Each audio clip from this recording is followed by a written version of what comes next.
E aí pessoal, tudo bem? Esse é o Estogel, sou o professor Horácio Ferraz. Mais uma aula de geografia política, de geopolítica, conflitos contemporâneos, começando pelo continente europeu. Nós vamos dividir essas aulas em algumas partes, porque é muito complicado aglobar todos os conflitos que o mundo tem.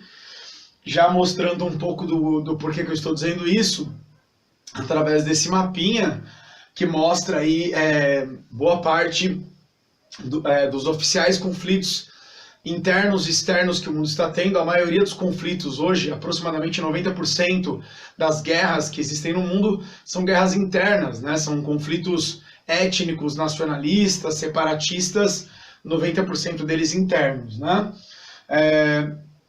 Então nós temos aí grupos terroristas, guerra civil, atentados terroristas recentes e movimentos separatistas, abarcando aí mais de 20, chegando a 30 conflitos no mundo inteiro, né? Em todos os continentes, obviamente alguns continentes como a América, a evidência é menor, né? Nós temos mais conflitos hoje nas regiões da Ásia, no Oriente Médio em especial, né?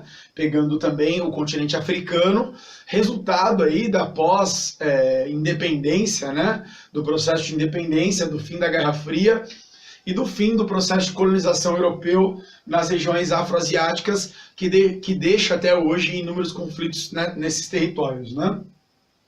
Na aula de hoje nós vamos falar basicamente sobre os conflitos separatistas, nacionalistas do continente europeu. O continente europeu, durante toda a Guerra Fria, teve esses conflitos de ordem nacionalista, separatistas, conflitos étnicos, religiosos, de uma certa forma contidos pela bipolaridade, né? Em especial pela União Soviética, que grande parte dos conflitos europeus acontece no leste europeu, que durante toda a Guerra Fria foi dominado, né? Foi controlado pelo regime de Moscou, pelo regime soviético, e obviamente não puderam então ter grandes desdobramentos, né? Com a desintegração da União Soviética em 1991, esses conflitos vieram à tona, e muito antes, até um pouco antes do fim da União Soviética, ali na década de 80 em diante, os conflitos nacionalistas e separatistas se desenvolveram com muita força, com muita violência, gerando realmente milhares de mortes e muita violência nesse território. O leste europeu. Todas as mudanças da ex-União Soviética refletiam em suas repúblicas satélites, né?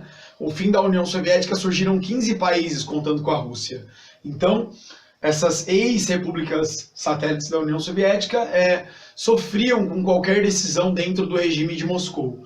A Polônia, por exemplo, a sua população, por meio de eleições livres, levou o sindicato Solidariedade ao poder. A Romênia, a sua população, fuzilou o ditador Nicolae Ceausescu, né? Esse ditador, ele obviamente não aceito por grande parte da sua população, veio a ser fuzilado. A Tchecoslováquia realizou um plebiscito que oficializou em 93 a dissolução, né, do país e o surgimento de duas novas nações, a República Tcheca e a Eslováquia. Vejam que vários movimentos separatistas de independência vão surgindo num contexto aí de desintegração da União Soviética.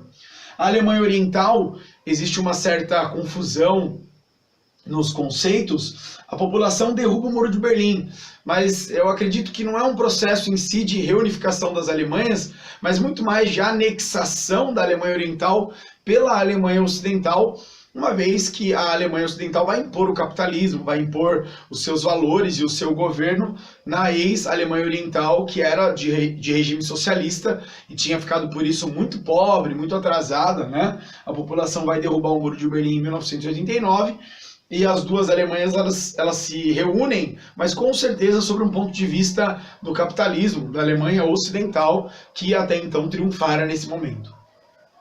O Pacto de Varsóvia também desmorona, né, que era essa organização militar soviética, e a OTAN, que é a organização do Tratado do Atlântico Norte, que é uma força militar capitalista liderada pelos Estados Unidos, vai ganhar força, vai se expandir e anexar essas antigas áreas soviéticas para o seu rol de membros, né, de regiões influenciadas, né?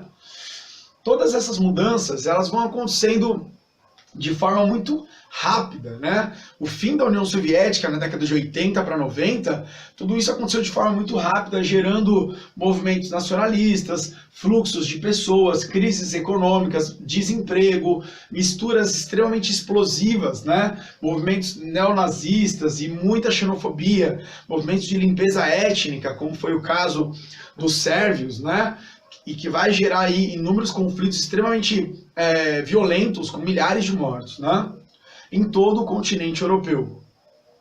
Falando um pouco sobre a região da Iugoslávia, que tem um movimento um pouco diferente disso, mas está no mesmo contexto, a ex-grande Iugoslávia, né, que está na região dos Balcãs, que foi o grande barril de pólvora da Europa, dando início à Primeira Guerra Mundial, né, a morte do Francisco Ferdinando é apenas um dado que os livros de história vão tratar como estopim da Primeira Guerra, mas nós sabemos que é muito mais sério do que isso, porque era uma região que já tinha tido guerras com milhares de mortos antes da Primeira Guerra Mundial, e esses vários povos, essas várias religiões e etnias dentro da região dos Balcãs serviu realmente de explosivo para a Primeira Guerra Mundial. Esse território foi chefiado pelos sérvios desde 1919, desde o fim do Império Turco-Otomano. O Império Turco-Otomano governou essa região durante séculos, e com o fim da Primeira Guerra Mundial, o Império Turco-Otomano se desintegra, chega ao fim, e cria-se o Reino dos Sérvios, né? O Reino dos Croatas, né? E esses reinos, sob o controle dos sérvios, vai estar sobre as mãos do grande marechal Josip Broz Tito durante a Segunda Guerra Mundial. É interessante vocês entenderem que o marechal Josip Broz Tito, ele organizou um exército que resistiu aos nazistas, né? Que resistiu ao exército de Hitler e salvou essa região da invasão alemã, né? Durante a Segunda Guerra Mundial. E o Tito, ele foi um líder político extremamente habilidoso. Durante o seu governo, que vai aí da Segunda Guerra Mundial até a sua morte em 1988, ele conseguiu, de uma certa forma, apaziguar os conflitos étnicos, religiosos. Ele consegue conceder alguns direitos, algumas exigências, e ele controla a grande Iugoslávia de uma forma muito habilidosa.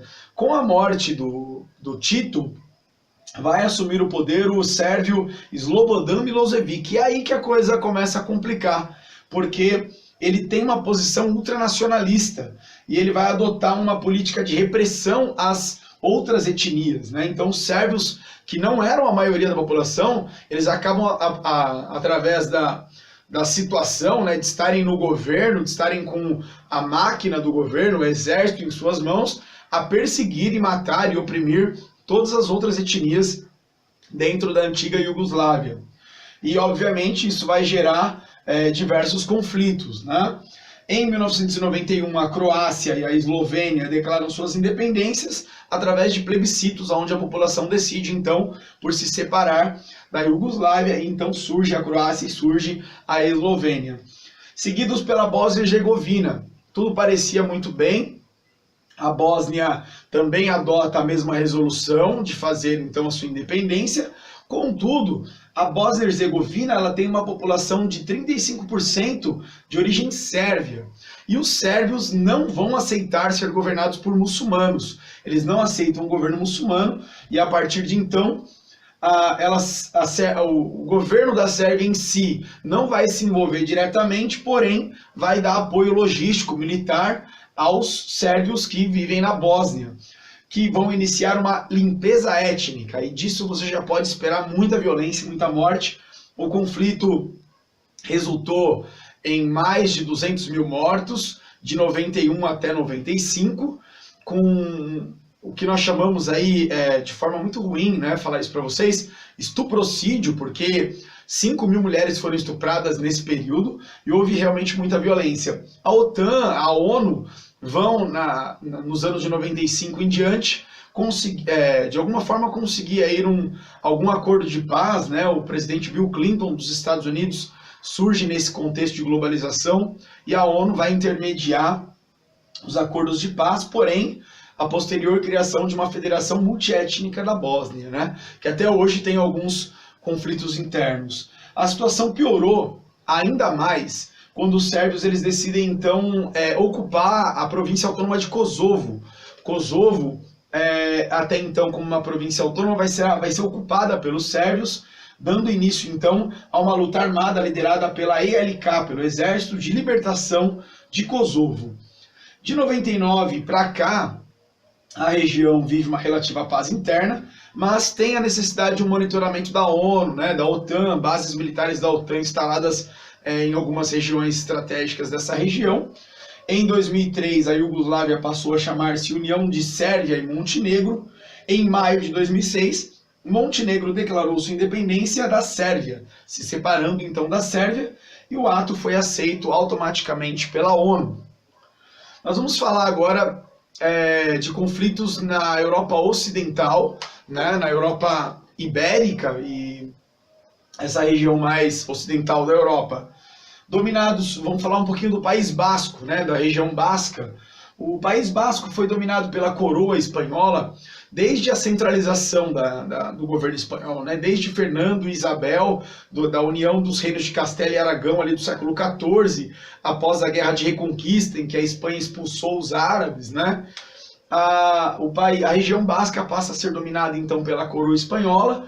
Os bascos mantêm um sentimento de autonomia muito intenso, mais forte do que qualquer outra região, como a Catalunha, por exemplo, dentro do território espanhol. Durante principalmente o período fascista da Espanha, né, o período ali de Francisco Franco, né, da Guerra Civil Espanhola, 1936 até 1939, aonde os fascistas tomaram o poder, essa região passou a ser oprimida pelo governo fascista e surge então alguns movimentos realmente de luta armada, movimentos terroristas, terrorismo político, obviamente, através de um grupo nacionalista que nós chamamos de ETA, Euskadi Ta Askatasuna, ou, significado disso, Pátria Basca e Liberdade, que passa a praticar guerrilha urbana realizando uma série de atentados violentos. Durante os anos 70, 80 até 90, o ETA realmente praticou atos terroristas políticos, né, em estações de metrô, em locais públicos, sempre visando autoridades políticas que, obviamente, impedem a liberdade e a autonomia da região basca. É importante você lembrar que os bascos possuem um idioma próprio, uma cultura própria, um sistema de educação, uma rádio própria para difundir os seus próprios valores, e eles buscam então uma autonomia em relação ao governo da Espanha. Essa região ela se concentra a noroeste, né? A noroeste da França e norte da Espanha, ok? A Catalunha vai estar ao sul, né? Mais a região sudoeste da França e no sul, sudeste aí da Espanha. Falando um pouco agora sobre o Reino Unido, sobre a Irlanda do Norte, nós também temos um movimento separatista, porque a Irlanda do Norte, que é controlada pela Inglaterra, né, dentro dessa unificação que nós chamamos de Reino Unido, ela tem uma população predominantemente católica. Então ela tem uma cultura, valores muito diferentes. Por exemplo, se você comparar as taxas de natalidade do sul do Reino Unido, são muito menores, porque eles são evangélicos e eles têm menos filhos normalmente do que os católicos da Irlanda do Norte. Então tem algumas configurações humanas aí bem diferentes que vão aparecer no seu vestibular. É importante você lembrar disso. A população católica reivindica maiores direitos políticos e eles acaba sendo uma região economicamente mais pobre, e eles sofrem com certeza aí, inúmeros preconceitos e não têm a mesma participação no parlamento em que os demais cidadãos do Reino Unido, né? Inicia uma série de manifestações que vai acabar culminando com a retirada em 1972 da sua autonomia para escolher representantes locais. Após essa retirada da sua autonomia, do seu poder de escolher os seus representantes, surge um grupo armado chamado IRA, que é o Exército Revolucionário Irlandês, grupo guerrilheiro que atua de forma clandestina e que pressiona a liberação da Irlanda do Norte e a posterior unificação com a República da Irlanda.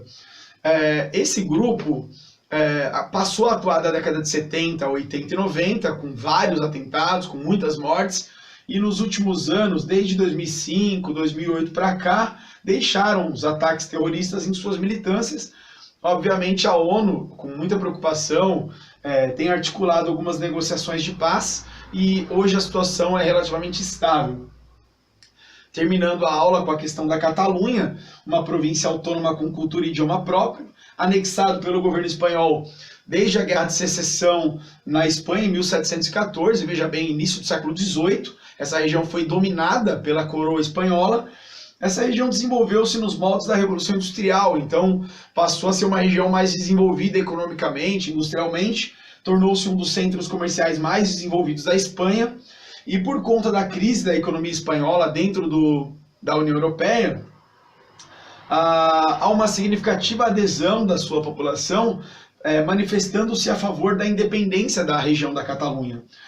O plebiscito feito em 2012 mostrou uma certa divisão, né? 52% querem a separação e a independência, 48% da população não querem a separação e a independência. Então veja que não é uma atitude unânime, né, dos catalães a saída aí da Espanha e a independência da Catalunha, uma região que tem aproximadamente um pouco mais aí de 7 milhões de habitantes. É isso, a aula termina aqui, eu espero que você tenha gostado, tenha aprendido. Se inscreve no canal, deixa um like no vídeo, eu te agradeço aí pela atenção e até a próxima, um abraço, valeu!